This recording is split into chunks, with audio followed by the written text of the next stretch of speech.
नमस्कार, स्वागत है आपका TV9 डिजिटल में। आपके साथ मैं हूं सुमेरा खान। आज वीडियो की शुरुआत करते हैं कहानी के साथ। एक राजा ने अपने अधिकारियों से कहा कि उसे मालूम पड़ा है कि उसके राज्य में बहुत से लोग भूखे सोते हैं, तो अधिकारियों ने लोगों के सोने पर ही पाबंदी लगा दी। ये कहानी मैं आपको क्यों सुना रही हूँ, क्योंकि ये कहानी आज सुप्रीम कोर्ट में दिल्ली और आसपास के इलाके में प्रदूषण के मुद्दे पर सुनवाई के दौरान सॉलिसिटर जनरल तुषार मेहता ने कोर्ट को सुनाई।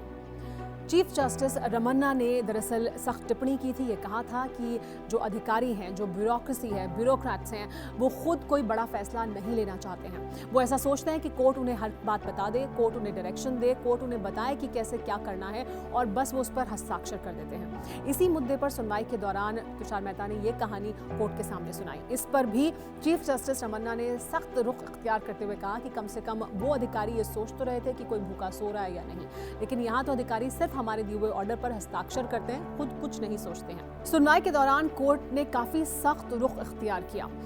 चीफ जस्टिस रमन्ना ने कहा कि अगर 21 तारीख तक हालात नहीं बदलते हैं तो 21 के बाद जो अब अगली सुनवाई 24 नवंबर को होनी है, उसके बाद कंप्लीट लॉकडाउन के बारे में भी विचार किया जा सकता है।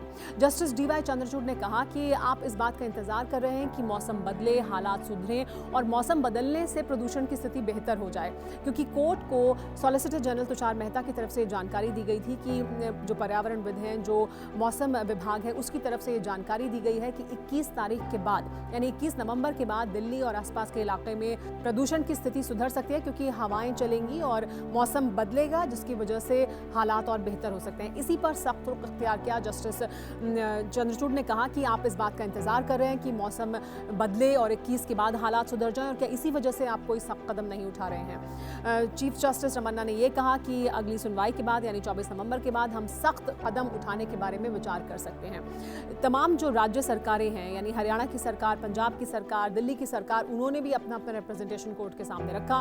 पंजाब की सरकार ने बताया, आंकड़े भी सामने रखे कि कितना हेक्टेयर इलाका है पंजाब में जो पराली जहां पर जलाई जाती है, और कैसे उन्होंने मशीनें खरीदी हैं, कितनी मशीनें खरीदी हैं और कैसे लोगों पर जुर्माना लगाया, यानी किसानों पर 2500 से लेकर 15,000 रुपए तक का जुर्माना लगाया गया पराली जलाने को लेकर।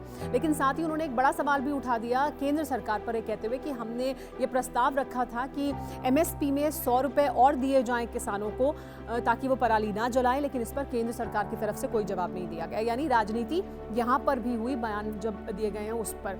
दिल्ली सरकार की तरफ से अभिषेक मनु सिंघवी पेश हुए थे कोर्ट में और उन्होंने दलील रखी। उन्होंने कहा कि जो सफाई करने के लिए सड़कों पर मशीनों की ज़रूरत है, उनका ऑर्डर प्लेस कर दिया गया है। इस पर कोर्ट की तरफ से कहा गया कि आप एक बार फिर पूरा जो मामला है उसमें म्यूनिसिपैलिटी को घसीट रहे हैं। तो जवाब ये दिया गया कि वही जिम्मेदार है सड़कों की सफाई करने के लिए, यानी MCD ही जिम्मेदार है, तो इसी वजह से उसका जिक्र किया जा रहा है।